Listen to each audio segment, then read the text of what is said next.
Assalamualaikum warahmatullahi ta'ala wabarakatuh. Salam. Al-Fakir dari Malang Selatan, Ustaz. Mewakili daripada teman-teman Malang Selatan, tempatnya di Turen Dampit. Yang ingin kami tanyakan Ustaz tentang banyaknya majelis-majelis taklim di setiap wilayah, desa, kota maupun pelosok-pelosok, yang khususnya di kalangan orang-orang Jawa Ustadz, yang lagi viral dan terkenal ramai banget dengan kata bantengan atau lebih terkenal dengan berot Ustadz. Ini untuk kalangan orang-orang Jawa itu lebih mendekati keseriusan dalam kegiatan-kegiatan seperti itu. Maka mereka lebih senang dengan musik-musik atau kegiatan-kegiatan yang mendatangkan di situ syurbul khamar, kemudian ada judi, kemudian ada ikhtilat bainan nisa, walhasil intinya kemaksiatan yang diundang di situ. Dan itu memang sudah menjadi adat khususnya di kalangan orang-orang Jawa, yang menjadi problem di antara kita khususnya para dai-dai di majelis-majelis taklim, karena mungkin setiap provinsi adat nggak ada yang sama, tapi yang kita alami Ustadz khususnya di pelosok-pelosok itu mereka sangat bahkan di setiap kampung, setiap RT itu wajib adanya adat kegiatan yang seperti itu. Kalau Ustadz Imron mungkin tadi mengeluarkan jin, menghilangkan setan, kalau ini lain Ustadz, memasukkan jin dan setan. Nah, mungkin yang menjadi pertanyaan saya Ustadz, apakah kita dianggap keluar dari manhaj Ba'alawi atau manhaj guru-guru kita ketika kita membawa mereka-mereka yang awalnya senang dengan bahasa banteng atau berot tadi Ustaz, dengan metode musik atau qasidah yang sesuai yang diinginkan oleh mereka, yang sebelumnya mereka mungkin senang dengan musik yang banteng atau berot tadi dengan DJ dan lain sebagainya, kita ubah ke solawat, tapi metode pukulannya gak beda jauh dengan musik yang ada di acara kegiatan mereka tadi. Yang menjadi permasalahan atau gundah di hati kami, apakah ketika saya dakwah kepada mereka, ngajak mereka untuk berpaling kepada solawat dengan metode solawat, tapi dengan sedikit samar atau sama musiknya dengan metode banteng atau berot tadi itu dialihkan dengan sholawat, apakah kita termasuk daripada yang keluar dari manhaj Ba'alawi atau manhaj guru-guru kita ketika kita merubah metode pukulan atau hadroh yang sedikit menyamarkan kepada kesenangan atau keinginan mereka Ustaz? Demikian pertanyaan kami. Wassalamualaikum warahmatullahi wabarakatuh. Assalamualaikum warahmatullahi wabarakatuh. Kalau kita belajar dari dakwahnya Wali Songo, ya, Wali Songo datang ke Indonesia dengan adat Indonesia yang bermacam-macam, macam-macam adat mereka, dan mereka tidak menghindar dari adat itu. Mereka masuk tapi mewarnai adat itu, sehingga mereka masuk lewat wayang. Walaupun wayang itu pun bermasalah dalam ulama, dalam fuqaha kan. Wayang itu apakah misalkan seperti patung atau tidak, hukumnya itu sendiri bermasalah. Tapi ketika kita bicara lisanud dakwah itu lebih luas daripada lisan fatwa, daripada hukum halal dan haram. Kalau kita lihat lisanud dakwah, maka cenderung kepada hadis Nabi SAW, "Goribu wala tunafiru." Dekatkan orang itu dulu, jangan orang itu dijauhkan, dekatkan dia. Nah, dekatkan ini banyak ulama yang memberikan sebagian memberikan warna, selama itu tidak haram maka boleh kita gunakan untuk sarana dakwah. Kalau dengan yang haram udah kita lepas ya. Selama itu tidak haram atau ada khilaf ulama di sana, maka sebagian membolehkan itu untuk sarana dakwah. Sarana dakwah seperti tadi itu, Wali Songo masuk lewat wayang dan seterusnya. Kemudian seperti yang dikatakan tadi itu, lagu-lagu banyak lagu-lagu India tapi isinya sholawat, gitu ya. Seperti yang ente katakan tadi itu, musiknya mirip dengan mereka sehingga mereka itu nyambung karena mereka sudah terhipnotis dengan musik itu. Kalau dengan musik itu udah senang gitu loh, walaupun isinya mungkin mereka nggak paham. Maka dibuatlah isi-isi dzikir dengan metode musik mereka.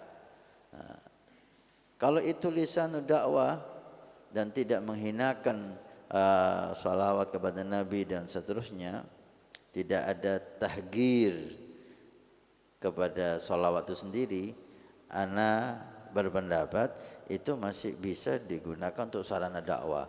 Tapi jangan kita biarkan mereka seperti itu. Kita gunakan musik mereka yang diganti isinya kan, untuk sarana, untuk supaya mereka mau hadir, mereka berubah adat yang laki perempuan dan khamar itu berubah, berubah laki sendiri, perempuan sendiri, dan tidak ada khamar di sana, diganti kopi, musiknya hampir mirip, isinya itu sholawat. Itu jangan terus-menerus seperti itu. Kita perlu giring mereka dikit gitu. Oke lah, untuk tahap awal, untuk pengobatan, untuk pengenalan, untuk tagrib, boleh dalam tanda kutip lisan dakwah ya. Tapi jangan mereka itu kita biarkan semacam itu. Kita perlu tingkatkan. Kadang-kadang ini kita udah asik dengan cara mereka, kita gunakan cara itu terus, sehingga mereka itu nggak berkembang-kembang gitu loh. Generasi berikutnya gitu lagi, generasi berikutnya gitu lagi. Nah, cara ini kita pakai untuk memindahkan mereka dari adat yang jelek kepada adat yang baik, sehingga naik tingkat imannya itu, naik tingkat ibadahnya itu, naik tingkat majelisnya. Sering kita kasih contoh bagaimana lisan dakwah, dan ini untuk semua ya, antum para asatid, para dai. Oleh Habib Muhammad Masyhur Al-Haddad. Habib Ahmad Masyhur Al-Haddad, salah satu guru mulia kita, guru dari guru mulia kita. Beliau berhasil mengislamkan seratusan ribu orang yang tercatat. Ratusan ribu orang masuk Islam di tangan beliau. Itu yang tercatat. Dakwah beliau tadi itu, gharibu wala tunafiru, basyiru wala, beri kabar mereka gembira, basyiru. Ada satu orang datang ke beliau melihat wajah yang begitu indah, begitu penuh rahmat dan kasih sayang. Orang ini datang, ya Habib, saya ingin masuk Islam, tapi sholat saya enggak mau. Terang-terangan nih, sholat saya enggak mau. Apa kata Habib Ahmad Masyhur Haddad? Apakah beliau mengatakan, oh enggak bisa, kalau mau masuk Islam harus sholat, kalau enggak mau sholat enggak butuh lah? Tapi beliau mengatakan, alhamdulillah, Islam dulu, sholat kita bahas nanti. Beliau tidak mengatakan, oh enggak apa-apa masuk Islam, enggak sholat enggak apa-apa. Siapa yang berani ngomong nggak sholat nggak apa-apa? Dari mana nggak sholat nggak apa-apa? Ngawur ini, itu jelek. Tapi beliau mendekatkan orang ini dulu. Alhamdulillah, Islam dulu, sholat kita bahas nanti. Masuk Islam di tangan beliau, asyhadu an la ilaha illallah, asyhadu Muhammadur Rasulullah. Mulailah cahaya iman masuk di hati orang ini. Waktu sholat maghrib, beliau tertarik orang ini. Allah Habib, ana mau sholat maghrib. Selain maghrib enggak? Qala alhamdulillah. Maghrib minta sholat. Selain maghrib kita bahas nanti. Sholat maghrib. Mulai tambah iman. Di belakang Habib Ahmad Masyhur Haddad. Bacaan Fatihah yang begitu indah. Kemudian sholat isya, sholat subuh, duhur, sholat 5 waktu tanpa disuruh. Setelah melaksanakan itu semua, Allah beri dia hidayah. Enggak lama mimpi Nabi Muhammad sallallahu alaihi wasallam. Setelah mimpi Nabi enggak lama meninggal.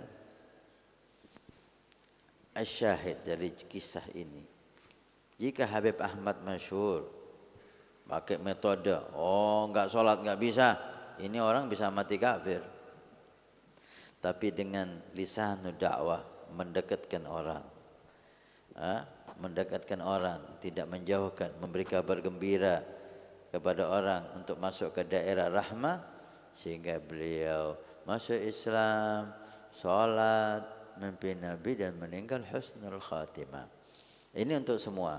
Ketika antum ada di suatu desa, di suatu daerah, apalagi daerah itu jauh dari ulama, seperti yang ente katakan tadi itu, adat sudah mengakar di sana, jangan langsung tampil haram, diusir ente. Enggak jadi dakwah ente. Harus ada tagrib. Ada tingkatan dakwah dari Sayyidi Habib Umar yang perlu kita dalami. Kalau kita enggak pakai ini kita bisa gagal. Pertama, dakwah itu taklif. Apa taklif? Bagaimana orang cinta sama kita. Jangan bawa ayat, jangan bawa hadis. Orang enggak butuh ayat hadis, orang butuh ente. Bagaimana ente dicintai oleh orang? Akhlakmu, bantuanmu. Nah, itu yang ditunggu oleh orang. Ketika kamu berakhlak, kamu membantu, kamu respon dengan kebutuhan orang, orang akan cinta kamu. Nah, kalau sudah cinta, semua yang kita sampaikan itu insya Allah diterima. Nah, gitu. Maka kedua baru ta'rif bil ain, ta'rif. Baru kita kenalkan agama ini. Kita kenalkan perintah Allah, kita kenalkan Rasul sallallahu alaihi wasallam. Jangan ta'rif dulu sebelum ta'lif. Ini kadang-kadang kesalahan kita itu di situ. Kita enggak dikenal oleh masyarakat itu, enggak tahu langsung tato, akhirnya masalah yang ada. Taklif dulu, usahakan mereka cinta sama ente, karena mereka sebagian para dai kita ini enggak mau pidato dulu. Sebelum mengenal mereka dulu, sebelum hidup dengan mereka. Ayah Ustaz Imran ini ta'lif dulu, ngobatin, sembuh, senang, baru disuruh apapun enak orang tadi itu. Yang kedua ta'rif, baru mengenalkan. Setelah ta'rif itu kita lihat respon orang itu, kita lihat mana yang siap, mana yang belum siap. Yang sudah siap kita pilih lagi, baru taklif, kita ajak dia dakwah. Yang belum siap, ya masih martabahnya ta'rif, ada kelasnya. Kelas taklif, ada orang yang kelas taklifnya itu enggak lama. Seminggu, 2 minggu, sebulan, 2 bulan, sudah cinta sama kita. Ada yang enggak bisa, belum cinta terus, ya tetap aja. Ya masih kelasnya taklif dia. Ada yang kalau udah cinta baru kita naikkan ke ta'rif. Ta'rif itu lebih lama lagi kadang-kadang. Ada yang belum merespon kita dengan benar, belum paham, ya tetap ta'rif. Jangan diajak dakwah dulu dia. Kalau sudah terlihat kesiapannya, mendukung, ingin ikut dakwah, baru kita naikkan kelasnya dengan taklif. Kita ajak dia dakwah. Sehingga dakwanya itu berjalan dengan bagus, enak, senang. Dan ini yang dilakukan aulia kita. Datang ke Indonesia dengan menggunakan metode ini. Taklif sehingga masyarakat lihat, siapa ini? Kok lain? Dan seterusnya. Kemudian baru mereka itu dinaikkan ke ta'rif, diajari, dididik. Kemudian sebagian dinaikkan ke taklif. Jadilah santri-santri kepanjangan lisan beliau para ulama salihin. Terakhir nanti kita ingin Ustaz Imran menutup acara ini dengan pemahaman tentang yang berkaitan dengan keahlian yang Allah berikan kepada beliau. Ada kisah yang sangat indah bagaimana dakwah itu tidak harus dengan pidato. Ada salah satu mensadah datang ke Afrika, dia pedagang dan dai ilallah. Dia masuk ke daerah itu, pertama kali dia masuk enggak pidato, enggak mikir masjid, enggak mikir madrasah. Dia menyuruh temannya untuk membuatkan dia toko, carikan toko di tempat yang strategis. Lah Habib untuk apa? Udah carikan toko. Mau jual apa? Mau jual makanan, bahan makanan pokok. Beras, gula, telur, minyak, makanan pokok. Habib mau apa? Antum berdagang di sini. Udah jangan banyak bicara, carikan anak toko, anak mau jual makanan pokok. Udah. Dapat toko, dia kulakan beras, gula, minyak goreng, telur dan seterusnya. Semuanya dijual seperti dia kolakan, enggak mengambil untung sedikit pun. Otomatis lebih murah dari toko yang lain. Mana ada orang jual enggak mengambil untung? Karena tujuannya bukan untung dunia. Sehingga orang ketika ada toko baru pasti dicoba. Coba toko itu, ada toko baru, dicoba lebih murah. Maka orang berbondong-bondong ke sana. Udah ditambah lagi sama beliau. Kalau orang beli beras, beli telur, ditanya, ini telur butuh minyak? Iya, dikasih hadiah minyak goreng. Beli beras dikasih hadiah telur. Udah berasnya enggak ngambil untung, masih dikasih hadiah. Penuh tokonya, laris. Taklif. Bagaimana dicintai oleh masyarakat. Berhasil Al-Habib ini. Dicintai oleh masyarakat. Kemudian mulailah masyarakat itu tanya, ini siapa? Agamanya apa? Kok baik gini? Imanuhum fi uyunihim. Orang itu imannya di mata mereka, apa yang dia lihat. Berbondong-bondong beli di sana, cinta sama Al-Habib ini. Akhirnya apa? Enggak lama mereka tetap agamanya, tapi anak-anak mereka disuruh ngaji sama Habib ini. Anaknya masuk Islam dulu sebelum bapaknya. Enggak lama bapaknya masuk Islam, satu desa muslimin. Berkat masjid? Bukan. Berkat pondok? Bukan. Berkat majelis taklim? Bukan. Berkat toko. Selesai Islam semua, udah dilanjutkan oleh orang. Wal Habib manggil temannya itu, carikan anak toko di tempat lain. Diulangi lagi dakwah seperti itu. Sukses. Inilah kadang-kadang kita melupakan hal itu. Karena dakwah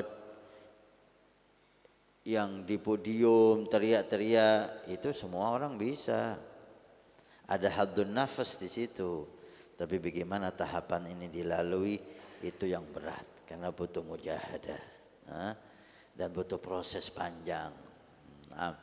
Mudah-mudahan antum semuanya yang banyak di sini, para dai, para asatid, para mubaligh, pemangku pondok pesantren, majelis, mudah-mudahan Allah memberikan kepada kita manfaat untuk Islam dan muslimin. Nah, dan terima kasih atas hadirnya semuanya, dan mungkin kita minta Ustaz Kiai Haji Imran untuk memberikan wawasan kepada kita semua, antum para alumni dan para simpatisan Ahbabul Mustafa dan para pemirsa TV Al Wafa Tarim. Nah,